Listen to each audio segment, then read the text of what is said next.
It is often said the best things in life are free. And one of those things is friendship. Someone to stand with, someone to lean on. Hi, I'm Anita, your host, and welcome to another episode of That Anita Live. Often in difficult times, it's great to have someone there with you.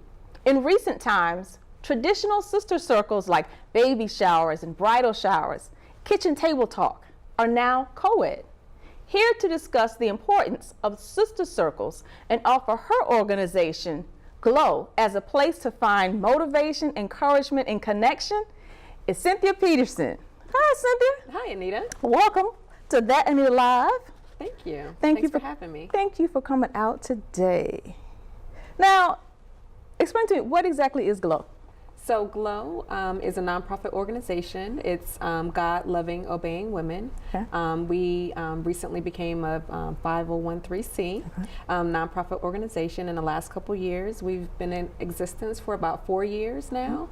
And it is a beautiful ministry where we have a group of ladies who come together on a monthly basis to fellowship and do some activities together. Now, do you feel like sister circles are important? I definitely feel like sister circles are important. I feel like especially as women of color, we always seem to have a reason to get around the table, get around and fellowship with one another. Like you said, it could be the baby showers, it could be the wedding showers, it could be so many different things just to celebrate, you know, so many different milestones. And a lot of times also coming together, you know, to support each other through challenges that we may be going through as well. So having that support from other women, I think, is so important, especially to women of color. Now, within the last month, I've been to a baby shower, and there were 2 men that stayed. And when it became obvious that the men were staying, there was just kind of a hush that fell over the room. Like, okay, why are you two still here? Mm-hmm. With the millennial generation, their events are more co-ed than the traditional generations of old. Why do you think that is? You know, I'm not quite sure, but I would think just maybe the connection that they may have with their partner might, you know, make them feel more comfortable to be in a co-ed, you know, situation where men are, you know, hopefully, you know, after they got out of the initial shock, would just say, you know what, oh, it's okay, they're here, and we can continue our conversation and have the male perspective maybe brought in. Who knows? What is the name of your sister circle? So it's God loving, obeying women. G.L.O.W. Yes. God loving, obeying women. Yes. And you said you've been in existence about 4 years. Yes, we actually have our 4-year anniversary next month in February. And so I've been a part of G.L.O.W for, I would probably say the last couple years. Yes. So about 2 years. How did you find G.L.O.W? Colleen Mack is the founder of G.L.O.W, and we actually go to the same church together, First Baptist Church of Sterling, with Pastor Leslie Patterson and co-pastor Francine Patterson, are leaders of our congregation. And so I had been going to First Baptist for a number of years, and one of the things that I love about my church is that it's kind of short and sweet. We're pretty much in at 11. At 12:30, we are dismissing. And so part of that is that I love the fact that you can go in, you can fellowship, you can get the word, and you have the rest of your Sunday to yourself to watch football, to you know, do brunch with your girls, or run errands or go shopping, whatever it is that you might want to do. You know, you're not spending your day all day in church like I used to back in the day. Literally Sunday was just like, you know, from the time you woke up from Sunday school, then you had your main service, and then you would go back after you ate, and you would have, you know, your evening service, right? And so I think that was something for me that was very refreshing. I tend to kind of get bored, you know, quickly. And so the hour and a half was perfect for me. But what I was also realizing is that I wasn't as connected, because I think people kind of come in and at 12:30 they're out. And so I didn't really have a lot of opportunities to connect with the other members in the church, I think, as well as I might have wanted to. And Colleen Mack, the founder of G.L.O.W, she actually approached me and she was just like, oh, I want to tell you about this wonderful organization that I'm leading. I think you would, would really, love it. And she invited me to come out to actually one of their annual teas. And from there on, just being able to kind of come together monthly with other women who with like minds, that our eyes are all set, on God and really being God loving, obeying women. For me, it was a perfect fit. I had the impression that it started in Atlanta, so it actually started here. It started here, and where Atlanta comes in is that I believe probably in about April, Colleen Mack and her husband got the call.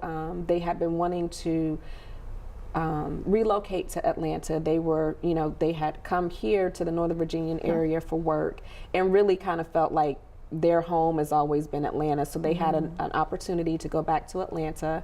And so when they went back in May, she approached me and asked me about taking over leadership of what is now referred to as a DMV branch.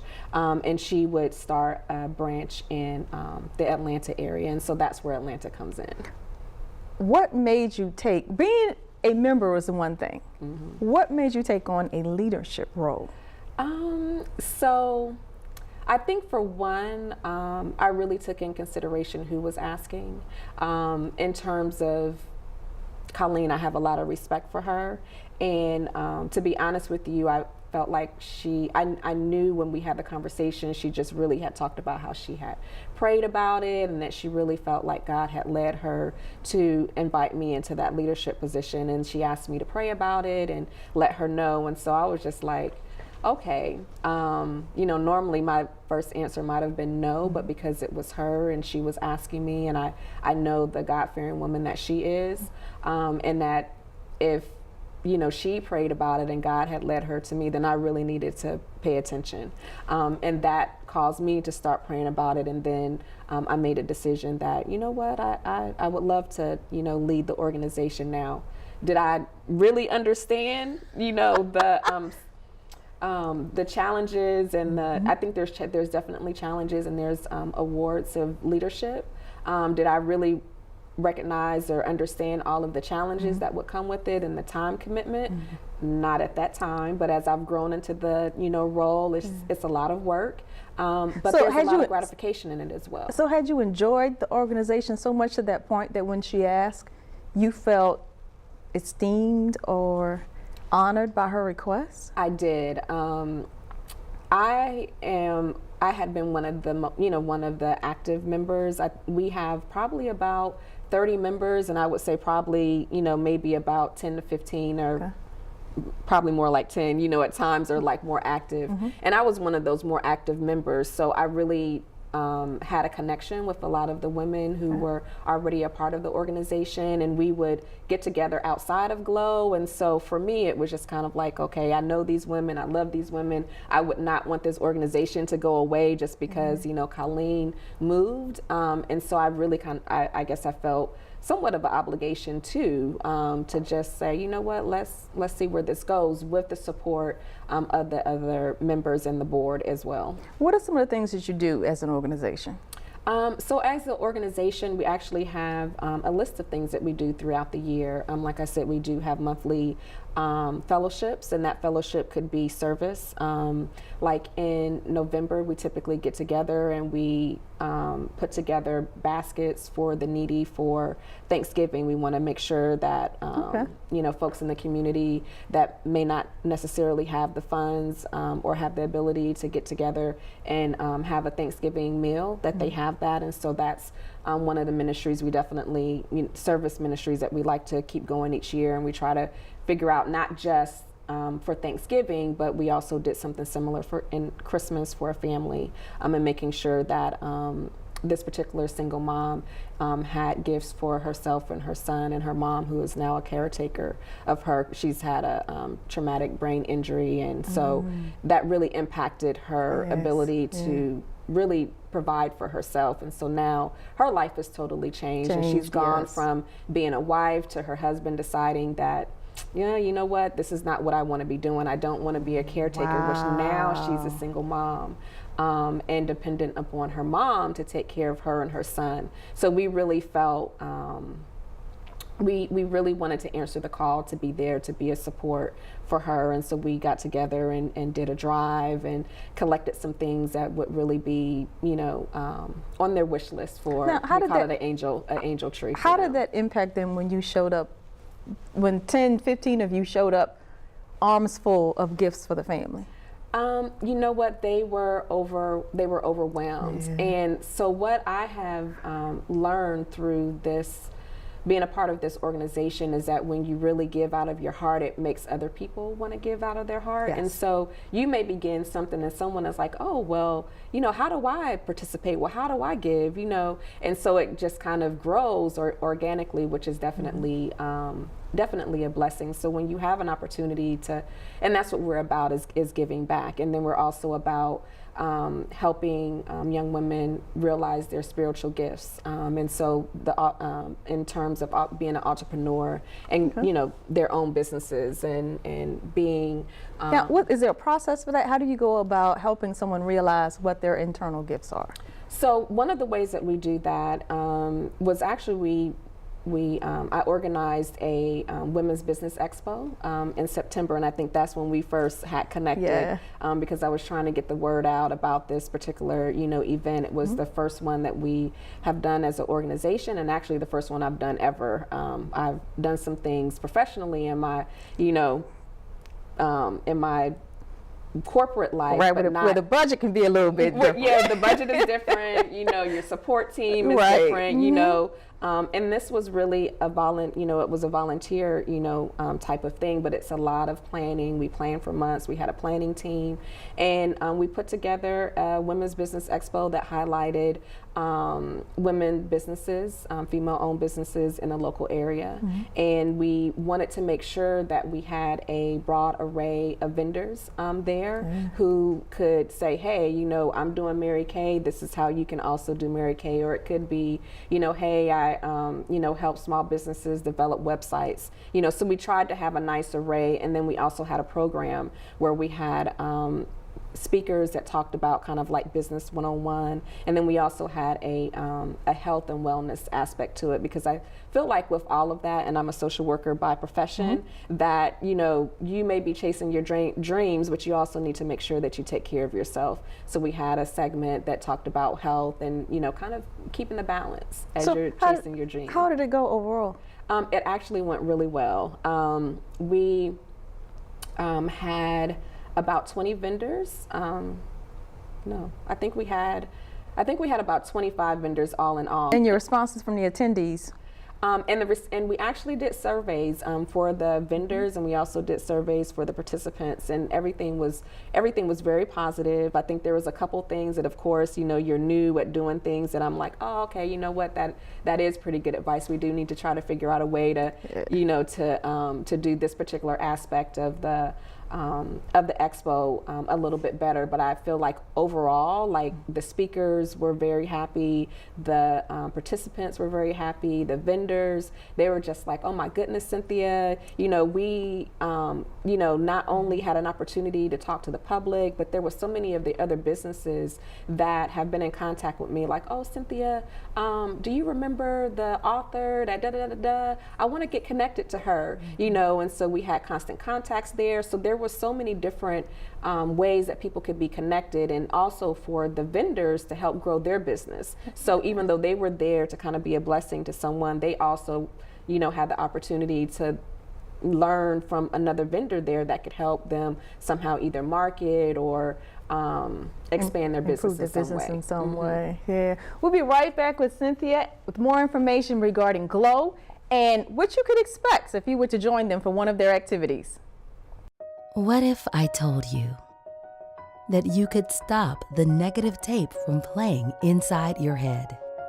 What if, with 7 simple steps, you could leave the pain of the past behind and live every day as your true, authentic self? It is possible, and you can do it. The ebook, 7 Simple Steps to Beat Emotional Baggage, How to Become Whole, Healed, Healthy, and Happy, shares how to resolve emotional baggage and feel free to live true to your own personality, spirit, and character. Transform negative thinking into positive thinking and become equipped to boldly face your past and resolve emotional pain.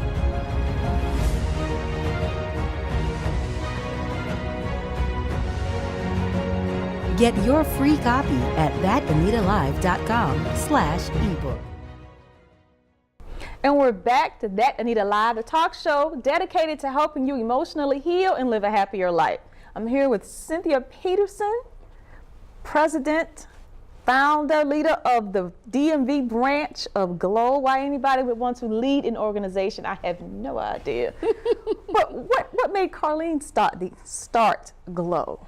Okay, so I actually had to have a conversation with her because, you know, just kind of coming into the organization, you don't always get to have that history. Yes. And what she explained to me is that it was really a calling that she, you know, felt like from God, and that I feel what she was saying was in the Northern Virginia area, a lot of times what we were talking about being connected, you know, that you can come to church, you fellowship, you come in, you come to, you know, Sunday worship service, you go to Bible study, but are you really connected? And so for her, developing an organization such as GLO gave an opportunity for women to come together to be connected. And I feel like that is just such an important aspect, especially in the Northern Virginian area where a lot of us are coming from different areas for employment, for opportunities here, and we're leaving our families. And so I have so many friends in this area that it's just kind of us, you know, like my aunt lives an hour away from here, and that's like my only kind of family in the area. But when I moved to this area, it was for employment and for an opportunity. And a lot of people do that for federal, you know, for federal employment or to be a contractor. But, you know, this is an area where, you know, most people are coming from somewhere else, and so that family base of having your entire family, you know, right really here, transient area right here in the same area.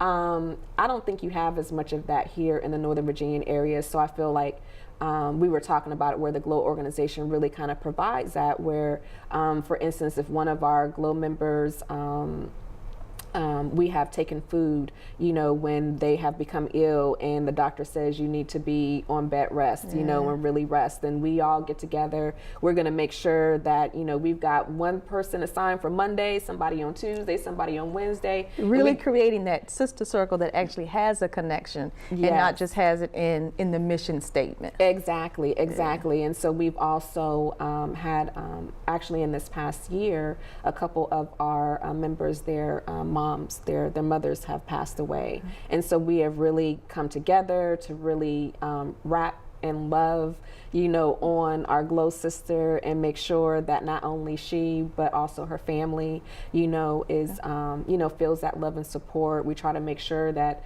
you know, we're there for services, that there's flowers or a card or something that at least says, you know, we love you. We're going to pick up the phone and say, hey, how are you doing? So now, yeah. Say that I am not one that is active in a church, but I am looking for a circle of friends. Maybe I've newly moved to the area. We have a lot of military in the area that move in and out.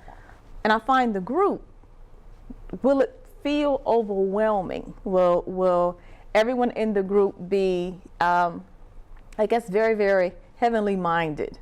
And girl, you need to be in church. And girl, you need to be showing up on Sunday. And girl, you need to be, you know what? Yes, I definitely understand. And I am the type of person where I feel like, you know, I definitely, I love God and I have faith, but I grew up, I might say this on public TV. I grew up with very opinionated women and about ministry and about what you should and should not be doing. And I personally am, I just can't be that way because I felt like there was just so much judgment and most of it was negative. Like, oh, you can't do that, or oh, you know, those pants are too short, or oh, you can't do this, and oh, she did that. And I don't feel like that's love. And the GLOW organization is about love. And so what we're going to do is we're going to support you. We're going to love you right where you're at. We're going to invite you to come out to fellowship. We have weekly prayer line. And that's not mandatory. It's just like, hey, this is available. If you have something on your heart that you feel like you want to, you know, be on one accord and have someone pray with you, we're here and we're available. But we're not an organization to say, oh, well, so-and-so didn't make that prayer call. Right, so because sister right. circles can sometimes be a bit chatty. Right. Outside of the circle. Has GLOW had that experience? You know what? We have not. And I can confidently say that because I am definitely like not that type of person. Yes. I just, you know, really feel like we try to do our best to respect, like I said, where people are. And I feel like because we are an organization that really tries to make sure that we are connected and we also come together and we pray together, it's like-minded. So even when challenges kind of come up, I find myself getting a little more grounded because we've had that foundation. We've had those good times together. So when those challenges come, I know so-and-so is coming from a good place. So I have to make sure, you know, we just try to make sure like, hey, if something does come up, that's one of the things with leadership that I have found has, for me, had not been a strong suit. When stuff comes up, you know, I would be the type of person where, oh, well, I don't really want to say anything. You can't be that way in leadership. You can't just, you know, the elephant in the room, you have to address it. And so you learn how to do that in love and people respect that. But that's because you build the foundation from the very beginning. And I feel like we all kind of really kind of know each other, like the core, like we're coming from a good place. And so when challenges have come up, it's kind of like, oh, okay, all right, I see where you're coming from, you know. What's so the age range of GLOW here in the DMV? So actually, I would say from 30 to 50. It's a pretty good, a good age. Yeah, a pretty good age range. And Colleen was really strategic about, you know, who she was inviting because she wanted to make sure that, you know, in a sense that we kind of had elders and then we had the younger generation so that as they're coming up and realizing their spiritual gifts and, you know, that they have an opportunity to talk with women who are seasoned, who have been married, who could say, you know, this is what love is about. This is not what love is about. This is, you know, where you need to be in terms of your walk with God and, you know, and really doing that encouragement to say, you know, you need to get in a really good Bible-based church, but not to judge if you choose not to, you know, but we're all coming from a good place. So it's like, you know, you have to. Any Bible-based church, it doesn't have to be First Baptist. It doesn't have to be First Baptist Church of Sterling. I feel like, I think, there's a couple of us that go to the same church, but literally we all go to different churches. Really? So Colleen had a wide base when she set the foundation for the organization here in the DMV. How is that continuing? Because sometimes when a very likable leader leaves, then the membership kind of dies off because they don't have that one-to-one connection with the person that they admired for so long. Yes, and so I can't say that hasn't been a challenge. What I have done is try to make sure that I make individual phone calls. I call and I introduce myself. I've called and set up coffee, you know, dates, you know, with, you know, members just to say, hey, you know, I really want to get an opportunity to get to know you.